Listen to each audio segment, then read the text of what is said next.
Selamat siang Bapak Ibu, kembali lagi dengan saya Naufal Haidar Rauf. Pada video kali ini berarti video ketiga ya Bapak Ibu. Saya akan mencoba menjelaskan tentang database yang digunakan pada toko online. Jadi toko online ini merupakan latihan yang saya dan teman-teman lakukan pada workshop BK kemarin menggunakan Codeigniter 4. Mungkin saya langsung buka saja materinya. Di sini dari materi yang disiapkan oleh bimbingan karir atau BK itu menggunakan PHPMyAdmin. Jadi PHPMyAdmin itu adalah database GUI atau tampilan antarmuka grafis supaya Bapak Ibu tidak perlu menggunakan terminal seperti itu. Namun Bapak Ibu dapat menggunakan database GUI lain. Bapak Ibu dapat cek di Google seperti itu. Cukup ketikkan database GUI dan nanti biasanya Bapak Ibu ada artikel-artikel yang menunjukkan seperti ini, misalnya top 7 MySQL GUI data MySQL GUI tools. Mungkin kalau saya buka ada Beekeeper, dbeaver, Datagrip, MySQL Workbench dan selanjutnya. Silahkan Bapak Ibu pilih sesuai selera seperti itu. Namun untuk alasan kemudahan dan kepraktisan saya menggunakan PHPMyAdmin juga, karena PHPMyAdmin ini sudah termasuk dalam instalasi XAMPP, jadi saya tidak perlu install aplikasi tambahan. Saya cukup ketikkan localhost PHPMyAdmin di browser. Contohnya ini ketika saya sedang membuka database saya di dalam mode designer atau designer mode. Nanti akan saya jelaskan sebentar lagi. Pada kali ini kita diminta untuk membuat database toko online. Kalau di materinya diberi nama toko_online. Kemudian kalau Bapak Ibu perhatikan di sini ada kolom, bukan kolom, tapi pilihan yang dapat diklik seperti itu. Drop down-nya kalau dalam istilah web development. Mungkin ini saya tampilkan contoh ketika kita mau membuat database. Jadi Bapak Ibu cukup ketikkan nama databasenya, misalnya toko online, toko strip online misalnya, supaya sedikit berbeda. Nah, kemudian Bapak Ibu di sini bisa memilih yang namanya encoding karakter. Encoding karakter sejauh pemahaman saya adalah metode yang digunakan untuk mengolah karakter yang digunakan. Jadi IUEO-nya. Kemudian kalau dalam bahasa lain kan seperti ada A, di atasnya ada titik, ada A.3 atau U.2 misalnya dalam bahasa Jerman seperti itu. Bapak Ibu nanti bisa memilih encoding yang kira-kira tepat untuk digunakan. Pada komputer saya ini sepertinya ketika saya mau membuat database baru,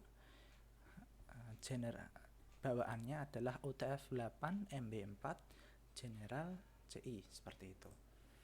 Saya sempat membaca arti dari tipe encoding ini, namun belum selesai membacanya.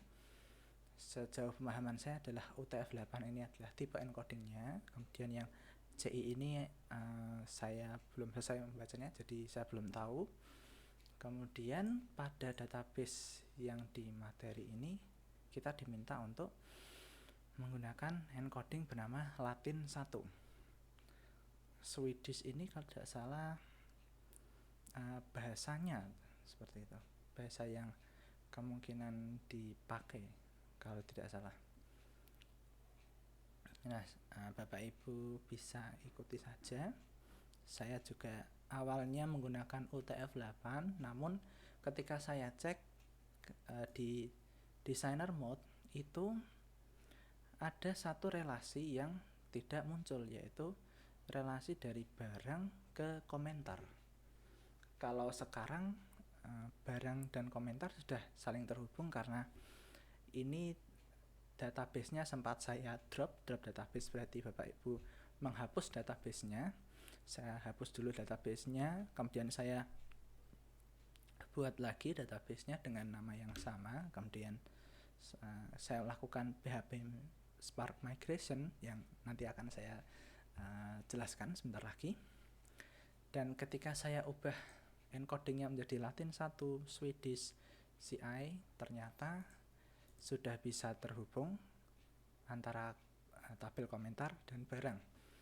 Berkaitan dengan PHP Spark Migration, saya awalnya menggunakan materi yang ini Bapak Ibu. Jadi ketika sebelum workshopnya itu dilaksanakan, saya sempat buka websitenya ini dinosaasi.id PK2, yaitu materi workshop untuk web development. Jadi untuk teman-teman yang mengikuti teman-teman yang memilih peminatan RPLD, ketika saya klik database-nya itu ternyata materinya menggunakan PHP Spark Migration atau diajari cara menggunakan Spark Migration. Jadi migration ini adalah fitur bawaan dari kode Igniter 4, di mana kita dapat membuat tabel tanpa harus berinteraksi dengan database GUI-nya seperti itu. Tapi berhubung kita tadi sudah membuat database seperti itu, kita tinggal mengikuti saja contoh yang ada di materi ini seperti itu dalam membuat tabel. Sebenarnya ini lebih cocok kalau Bapak Ibu sudah membuat database-nya berbasis terminal, kemudian Bapak Ibu lakukan PHP Spark Migration, setelah itu sudah mengisi tabel dengan kolom dan tipenya apa, batasannya apa, kemudian kalau misalnya ID apakah mau auto increment atau otomatis ditambahkan oleh SQL seperti itu. Dan di bagian paling akhir nanti Bapak Ibu perlu menjalankan perintah PHP Spark Migrate untuk membuat tabelnya seperti itu. Nah, kalau proses migrating ini berhasil, maka hasilnya kurang lebih akan seperti ini. Kode Igniter Command Line Tool ini menandakan command line tool dari kode Igniter, jadi command line dari terminal seperti itu. Kemudian ini menjalankan all migration, ini running satu-satu. Kalau kita lihat dari user, kategori sampai komentar, kemudian di sini ada keterangan migration complete warna hijau, maka Bapak Ibu sudah sukses menjalankan migration atau membuat tabel tanpa harus berinteraksi dengan database GUI atau PHPMyAdmin seperti itu. Kalau kita tadi lihat migrationnya dimulai dari user sampai komentar, itu karena pada materi ini juga ditekankan untuk pembuatan tabelnya melalui komen ini PHP Spark make.2 migration spasi nama tabelnya, misal PHP Spark make.2 migration spasi user, maka Bapak Ibu membuat tabel bernama user. Di sini juga ditekankan bahwa harus urut pembuatan tabelnya karena migration akan dimulai dari tabel yang pertama kali dibuat sampai tabel yang terakhir dibuat seperti itu. Kemudian untuk bagian ini atau nomor 2 ini kita diminta untuk mengcopy file bernama env, kemudian hasil kopiannya tadi di-rename menjadi .env. Nah, kalau Bapak Ibu perhatikan, ini di VS Code atau Visual Studio Code ikonnya berubah menjadi seperti gerigi. Itu karena file file yang namanya dimulai dengan titik atau dot itu biasanya file yang digunakan oleh sistem seperti itu.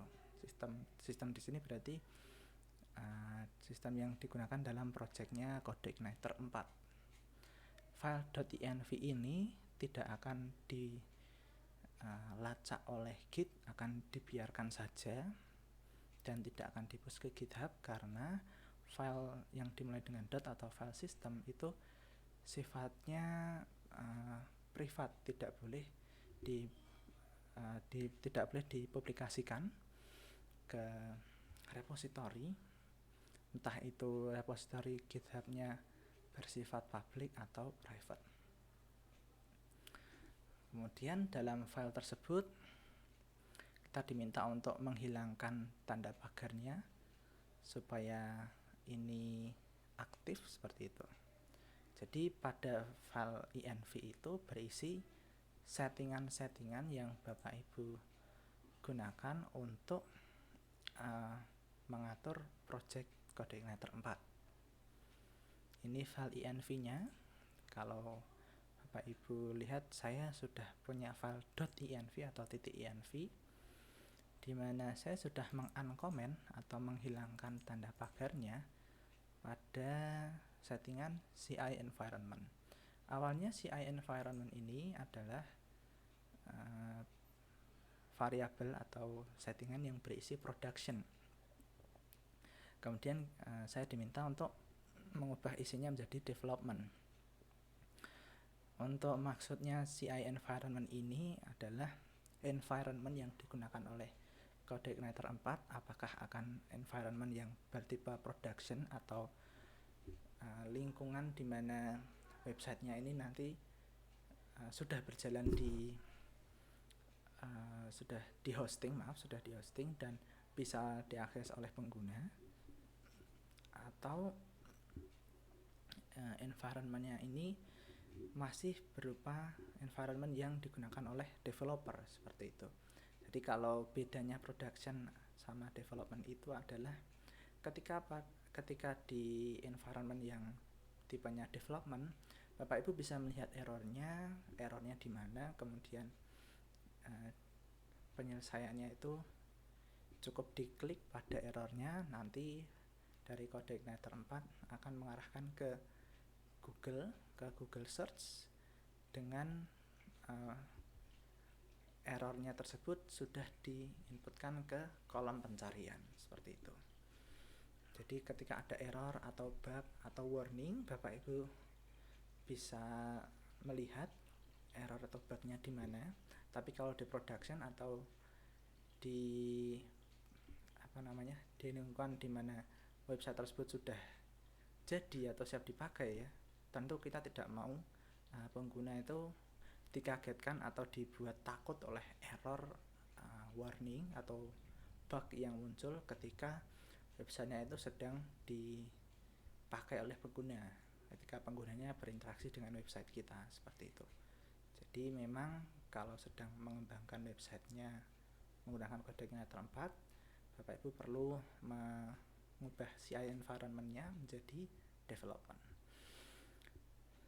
Oke, kemudian database.default diteruskan oleh namanya apa seperti itu. Jadi untuk di sini hostname, database, username, password, db driver, db prefix itu settingan awalnya adalah seperti ini Bapak Ibu.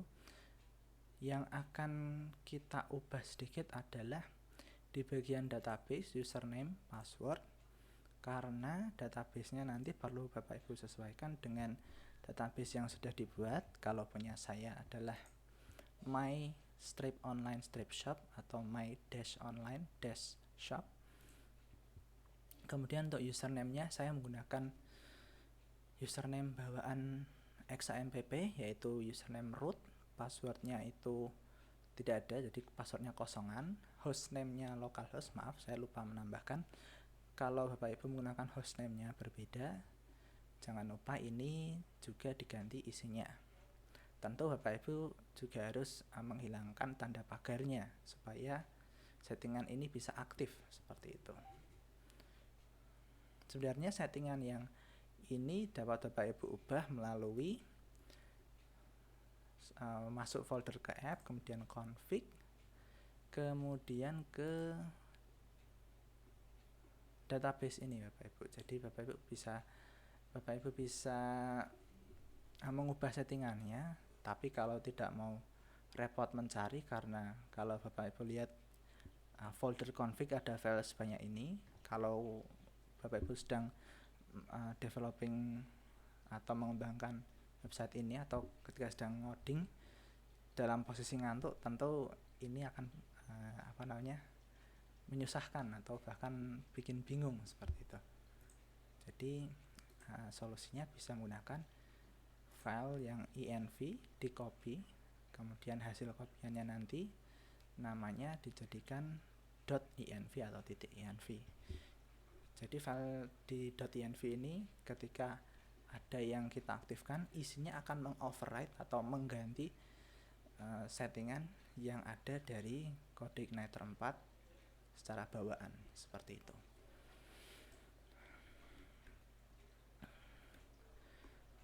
Mungkin terakhir yang akan saya tunjukkan adalah, nah ini Bapak Ibu, apakah tabelnya sudah berelasi dengan tepat? Tentu tadi saya sudah menunjukkan bahwa tabel barang dan tabel komentar sudah punya dua relasi tabel barang sudah punya relasi ke komentar dan transaksi, kemudian di materinya juga sudah sama. Tabel barang memiliki relasi ke tabel kategori, tentu sudah terpenuhi. Ini line hijau atau garis hijaunya menunjukkan tabel barang berrelasi atau memiliki hubungan dengan tabel kategori. Kemudian ada tabel pengguna. Tabel pengguna ini harus memiliki hubungan atau relasi dengan tabel transaksi dan tabel komentar seperti itu. Maaf. Dan memang di sini tabel user atau tabel pengguna. Jadi kalau tabel user itu di materi, kalau di tempat saya beri nama tabel pengguna seperti itu. Sudah memiliki dua hubungan dengan tabel komentar, tabel transaksi. Perbedaan materi yang saya akses sekarang dengan yang saya akses awal-awalnya sebelum workshop adalah metode membuat tabelnya. Jadi di sini menggunakan phpMyAdmin langsung. Tentu ini lebih disarankan bagi yang baru belajar pengembangan web menggunakan CodeIgniter 4 atau PHP secara umumnya, karena Bapak Ibu cukup klik di sini drop down atau mengisi batasan panjangnya, kemudian propertinya seperti apa, dan seterusnya. Kalau menggunakan migration itu lebih disarankan bagi Bapak Ibu yang sudah lumayan terbiasa dengan CodeIgniter 4.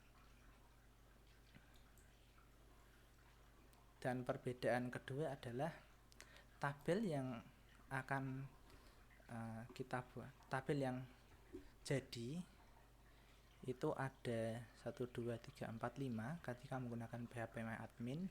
Namun kalau menggunakan fitur migration dari CodeIgniter 4, 1, 2, 3, 4, 5, kemudian ditambahkan satu lagi, yaitu tabel migrations. Ini nanti digunakan oleh CodeIgniter 4 untuk melakukan migrasi seperti itu. Kalau saya buka, mungkin saya buka seperti ini, migrations. Nah, isi dari folder migration seperti ini Bapak Ibu. Jadi ada ID-nya, ada versinya. Ini versi ini kalau Bapak Ibu tadi perhatikan, versinya mirip seperti nama file yang di dalam folder app, kemudian database, kemudian migrations seperti itu.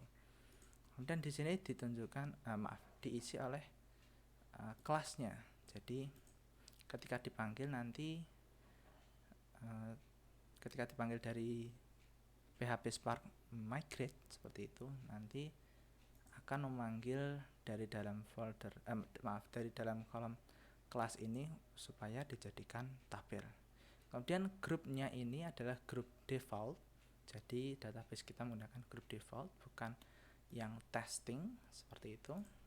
Karena kalau Bapak Ibu lihat ini ada default, di sini ada test, kita cukup menggunakan default saja. Untuk yang tesnya kita abaikan dulu. Kemudian namespace-nya app tentu, karena ketika menggunakan kode igniter 4, Bapak Ibu perlu menambahkan namespace, kemudian diikuti oleh namespace-nya apa, seperti itu. Pada kolom namespace ini hanya diisi dengan app. Kemudian time ini saya kurang tahu ini isinya tentang apa. Batch ini maksudnya seperti gelombang, jadi gelombang pertama ketika dilakukan migrate dan berhasil, maka ini masuk kategori batch pertama. Kalau saya melakukan migrate lagi, mungkin nanti isinya menjadi kategori kedua, dan seterusnya. Kurang lebih itu yang dapat saya tunjukkan, saya sampaikan, saya jelaskan. Terima kasih dan sampai jumpa di video selanjutnya, di mana saya akan membahas poin ketiga, yaitu front end-nya atau tampilan dari websitenya. Tampilan toko online-nya nanti menggunakan template bernama Fasi Master. Sekian dan terima kasih.